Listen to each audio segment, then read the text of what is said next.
நீங்க நினைத்த நபரை உங்களால ஈர்க்க முடியும். டெலிபதி அப்படிங்கிற ஒரு விஷயத்த நீங்க கேள்விப்பட்டிருப்பீங்க.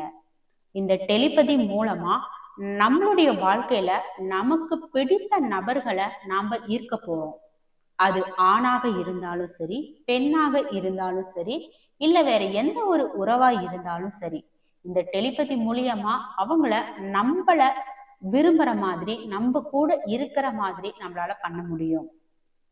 எப்பவுமே யூனிவர்ஸை பொறுத்த வரைக்கும், இந்த பிரபஞ்ச விதியை பொறுத்த வரைக்கும், நாம நல்ல விஷயங்களையும் இதுக்கு பயன்படுத்தலாம், கெட்ட விஷயங்களையும் பயன்படுத்தலாம். ஆனா நீங்க நல்ல விஷயங்களை பயன்படுத்தும் போதுதான் உங்களுடைய வாழ்க்கை சிறப்பானதா இருக்கும். சரி, இந்த டெலிபதி அப்படிங்கிறது லா ஆஃப் அட்ராக்ஷன் அப்படிங்கறத நம்ம ஏற்கனவே சொல்லிட்டோம். சரி, இந்த டெலிபதியை நாம எப்படி பயன்படுத்தலாம் அப்படிங்கிறது தான் நாம இந்த வீடியோல ஃபுல்லாவே டீட்டெயில்டா பார்க்க போறோம். இந்த வீடியோவுடைய கடைசியில இந்த டெலிபதி மூலியமா நீங்க உங்களுக்கு பிடித்தவங்களை எப்படி நீங்க ஈர்த்து டெலிபதி மூலியமா உங்களுடைய வாழ்க்கையில அவங்கள தக்க வச்சுக்க போறீங்க அப்படிங்கறது உங்களுக்கே தெள்ள தெளிவா தெரியும். சரி, இந்த டெலிபதி அப்படிங்கிறது வேற ஒண்ணுமே கிடையாதுங்க. எண்ணங்களால மத்தவங்களை நம்ம அட்ராக்ஷன் பண்றதுதான். இதுக்கு முதல்ல நீங்க பண்ண வேண்டிய ஒரு காரியம், நீங்க டெலிபதி மூலியமா யார ஈர்க்கணும். அது ஆணா இருக்கலாம், அல்லது பெண்ணா இருக்கலாம், லவ்வர்ஸா இருக்கலாம், அல்லது தோழனா இருக்கலாம், தோழியா இருக்கலாம், கணவன் மனைவி உறவா இருக்கலாம், இல்ல பெற்றோர்கள் பிள்ளைகளா இருக்கலாம், பிள்ளைகள் பெற்றோர்களா இருக்கலாம், அல்லது ஃப்ரெண்ட்ஸா இருக்கலாம். இந்த மாதிரி எந்த உறவா வேணாலும் இருக்கலாம். ஆனா அந்த உறவு ஏற்கனவே உங்களுக்கு தெரிஞ்சவங்களா இருந்தா இந்த மெத்தட் உங்களுக்கு ரொம்ப சுலபமா நடக்கும். இப்ப உதாரணத்துக்கு, நீங்க ஒருத்தரை லவ் பண்றீங்க. சின்ன வயசுல அவங்கள பார்த்து அவங்கள உங்களுக்கு பிடிச்சிருக்கலாம். அந்த லவ் பாத்தீங்க அப்படின்னா அந்த ஸ்கூல் டேஸோ இல்ல காலேஜ் டேஸோ அது முடிஞ்ச உடனே உங்களுக்கும் அவங்களுக்கும் கொஞ்சம் கூட டச் இல்லாம போயிருக்கலாம். ஒரு ஃபோன் நம்பரோ, இல்ல அவங்க எந்த ஊர்ல இருக்காங்க, எங்க இருக்காங்க, என்ன பண்றாங்க, எப்படி இருக்காங்கன்னு எந்த ஒரு தகவலுமே உங்களுக்கு தெரியாம இருக்கலாம். ஆனா நீங்க அந்த நபரை ஏற்கனவே சந்திச்சிருக்கீங்க, அவங்களோட டைம் ஸ்பெண்ட் பண்ணியிருக்கீங்க, பேசியிருக்கீங்க, பழகிருக்கீங்க. அப்படிங்கிற மாதிரி ஒரு நபர், இதை நீங்க மனசுல வச்சுக்கோங்க. இது ஜஸ்ட் நான் லவ்வருக்காக சொல்றேன், லவ்வர்ஸ் மட்டும் கிடையாது.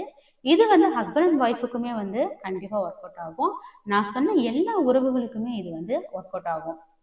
இப்போ அந்த நபர் பாத்தீங்க அப்படின்னா உங்களோட பழகின விஷயங்கள், நீங்க அவங்களோட சந்தோஷமா இருந்த விஷயங்கள் எல்லாமே உங்களுடைய ஆழ் மனதுல பதிஞ்சிருக்கும்.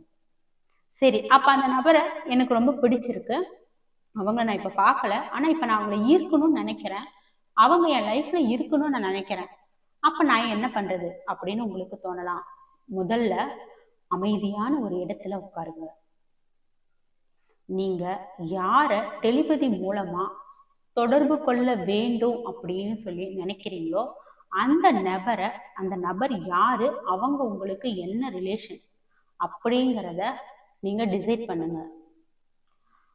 அப்படியே கண்களை மூடி நீங்க எந்த பர்சனோட தொடர்பு கொள்ள நினைக்கிறீங்களோ அந்த பர்சனோட நீங்க சந்தோஷமா இருந்த நினைவுகளை நினைச்சு பாருங்க. அந்த சந்தோஷமான நினைவுகளை நீங்க நினைக்கும் போது நீங்க ரொம்ப ஹாப்பியா ஃபீல் பண்ணுவீங்க. அது எந்த உறவா வேணாலும் இருக்கலாம். ஒன்று லவ்வரா இருக்கலாம், ஹஸ்பண்ட் அண்ட் ஒய்ஃபா இருக்கலாம், இல்லை பேரண்ட்ஸ் வித் குழந்தைங்களா இருக்கலாம், இல்லை குழந்தைங்க வித் பேரண்ட்ஸா இருக்கலாம், இப்படி வேணாலும் இருக்கலாம். அப்படி அந்த நினைவுகளை நீங்க ஹாப்பியா ஃபீல் பண்ணும்போது அது அவங்களுக்கு ஒரு அட்ராக்டிவை ஏற்படுத்தும். சில சமயம் ஒரு சில நபர்களை நம்ம நினைக்கவே மாட்டோம், ஆனா டக்குன்னு திடீர்னு அவங்கள பத்தி நினைவுகள் நமக்கு வரும்.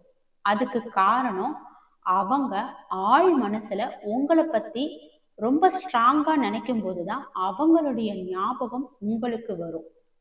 அதே போல எனக்கு இந்த பர்சன் தான் வேணும் அப்படின்னு சொல்லி நீங்க ஸ்ட்ராங்கா நினைக்கும் போது அவங்களுடைய மனசுல நீங்க இருந்த நினைவுகள் அப்படியே ஞாபகத்துக்கு வரும்.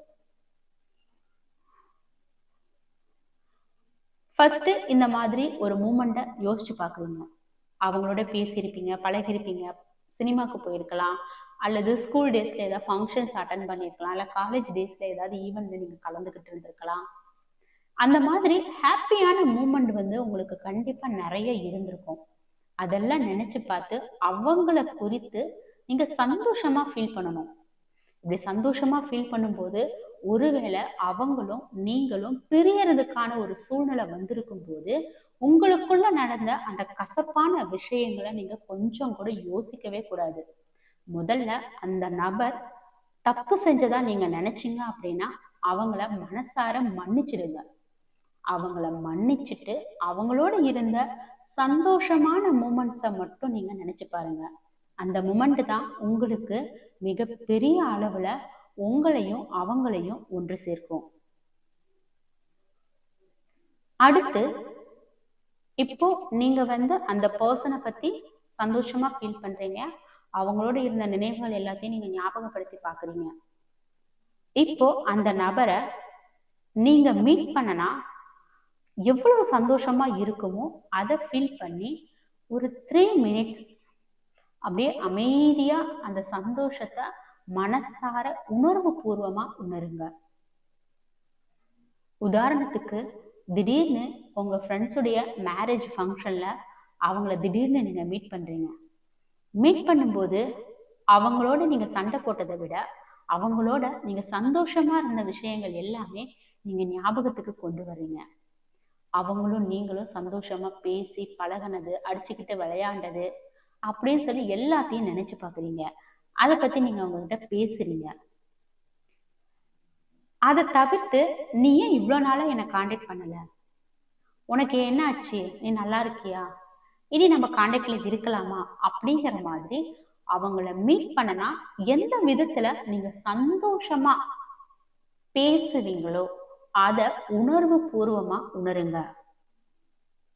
நீங்க பேசுறது மட்டும் கிடையாது, நீங்க கேட்கிற கேள்விகளுக்கு ஆப்போசிட் பர்சன், அதாவது நீங்க டெலிபதி மூலியமா யாரை அட்ராக்ட் பண்ணணும்னு நினைக்கிறீங்களோ அந்த பர்சன் நீங்க எந்த மாதிரி கேள்வி கேட்கும் போது அவங்க எந்த மாதிரி பதில் சொல்லுவாங்க, இல்ல ஏன்னா அவங்களோட நீங்க பழகிருக்கீங்க, அவங்களுடைய ஆட்டிடியூட், அவங்க எப்படி பேசுவாங்க அப்படிங்கிறது உங்களுக்கு ரொம்பவே நல்லா தெரியும்.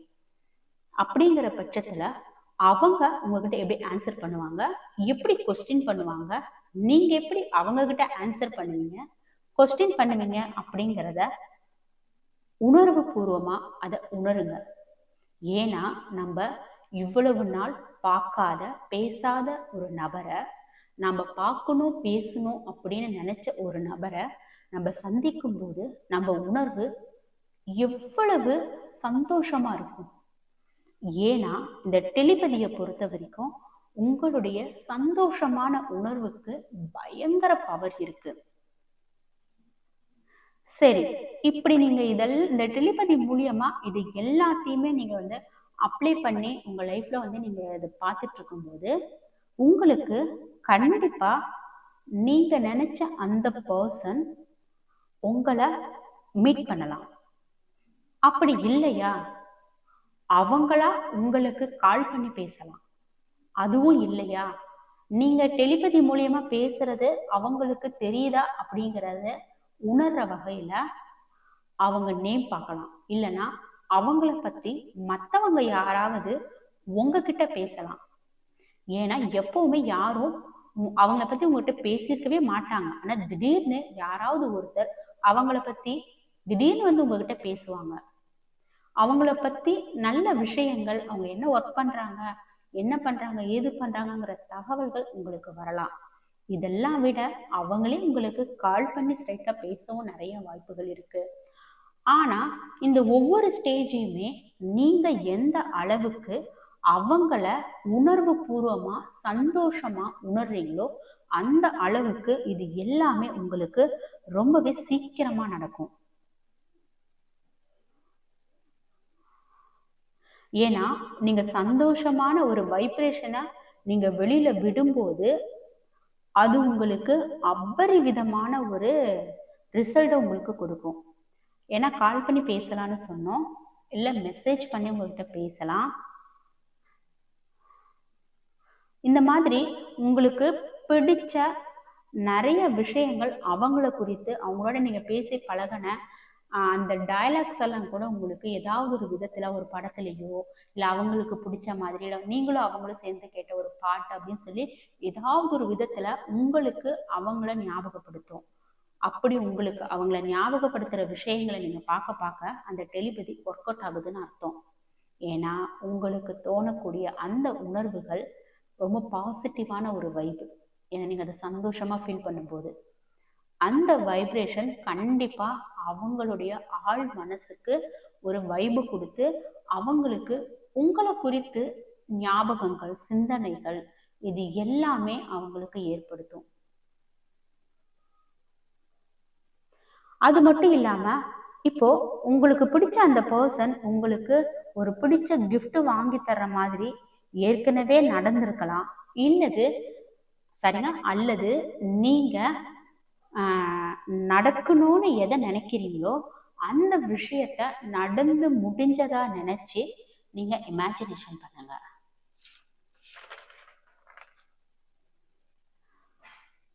அத மனப்பூர்வமா நீங்க ஃபீல் பண்ணுங்க. அது உங்களுக்கு ஒரு சந்தோஷமான ஒரு ஃபீலை தான் கொடுக்கும். எப்பவுமே இந்த மாதிரி அவங்க கூட டெலிபதியில நீங்க தொடர்பு கொள்ளணும் அப்படின்னு சொல்லி நினைக்கும் போது நல்லா ஞாபகம் வச்சுக்கோங்க, இது செய்யவே கூடாத ஒரு விஷயம். அவங்களோட ஏற்பட்ட கருத்து வேறுபாடுகளையோ அல்லது சண்டையை பத்தியோ சுத்தமா நீங்க யோசிக்கவே கூடாது. ஏன்னா அவங்க பண்ண தப்ப மனதார நீங்க மன்னிச்சதுக்கு அப்புறமேட்டு தான் இது எல்லாமே உங்களுக்கு சாத்தியம். அது மட்டும் இல்லாம நான் டெலிபதியில இத நீங்க சொன்னதெல்லாம் பண்ணினேன், ஆனா எனக்கு நடக்கல, எனக்கு மட்டும் ஏன் இதெல்லாம் நடக்க மாட்டேங்குது, நான் சரியா தானே பண்ணினேன் அப்படின்னு நீங்க யோசிச்சீங்க அப்படின்னா கண்டிப்பா நடக்காது. ஒரு விஷயம் உங்களுக்கு நடக்கல அப்படின்னா நீங்க அந்த உணர்வை சரியா வெளிப்படுத்தல அப்படின்னு தான் அர்த்தம். இந்த நிமிஷம் அந்த பர்சன் என் கூட தான் இருக்காங்க அப்படிங்கிற ஒரு ஃபீல் இருக்கணும். எந்த ஒரு எதிர்பார்ப்புமே இல்லாம இருங்க. ஏன்னா நீங்க ஒரு விஷயத்த நீங்க இன்னைக்கு கால் பண்ணிடுவாரா, நாளைக்கு கால் பண்ணிடுவாங்களா, நாளைக்கு மெசேஜ் பண்ணிடுவாங்களா, அவங்க பர்த்டேக்கு என்ன கூப்பிடுவாங்களா, இல்ல அவங்க என் பர்த்டேக்கு கூப்பிடுவாங்களா, இந்த ஃபெஸ்டிவலுக்கு ஃபோன் பண்ணி விஷ் பண்ணுவாங்களா அப்படிங்கிற எந்த ஒரு எதிர்பார்ப்புமே வச்சுக்காதீங்க. ஏன்னா அந்த பர்சன் உங்க கூட இருக்கும்போது நீங்க எப்படி அவங்க இன்னும் கூப்பிடல அப்படிங்கிற உணர்வு உங்களுக்கு தோணும். அதனால எந்த ஒரு எதிர்பார்ப்பையும் நீங்க வச்சுக்காதீங்க. ஏன்னா உங்களுடைய உணர்வு சம்பந்தப்பட்ட விஷயம் இது. இந்த டெலிபதியை நீங்க பயன்படுத்தும் போது இது 24 ஹவர்ஸ்ல உங்களுக்கு நடக்கலாம், அல்லது ஒரு 48 ஹவர்ஸ்ல நடக்கலாம், அல்லது 1 வீக், 1 மந்த், 6 மந்த்னு நீங்க எந்த அளவுக்கு உங்களுடைய பாசிட்டிவான தாட்ஸை அந்த உணர்வை வெளிப்படுத்துறீங்களோ அந்த அளவுக்கு நீங்க அந்த பர்சன் பத்தி எந்த அளவுக்கு மகிழ்ச்சியான உணர்வை வெளிப்படுத்தும் போதுதான் நீங்க சீக்கிரமாவே அந்த விஷயம் அந்த பர்சன் உங்களை தேடி வருவாங்க. ஸோ உங்களுக்கு பிடிச்ச எந்த உறவா இருந்தாலும் சரி அந்த உறவை ஈர்க்கிறதுக்கு இந்த மெத்தட்ஸை நீங்க தாராளமா பயன்படுத்தலாம். உண்மையாலுமே உங்களுக்கு எவ்வளவு நாள்ல உங்க டெலிபதி உங்களுக்கு ஒர்க் அவுட் ஆணுச்சு அப்படிங்கிறத மறக்காம கமெண்ட் பண்ணுங்க. நன்றி. வாழ்க வளமுடன்.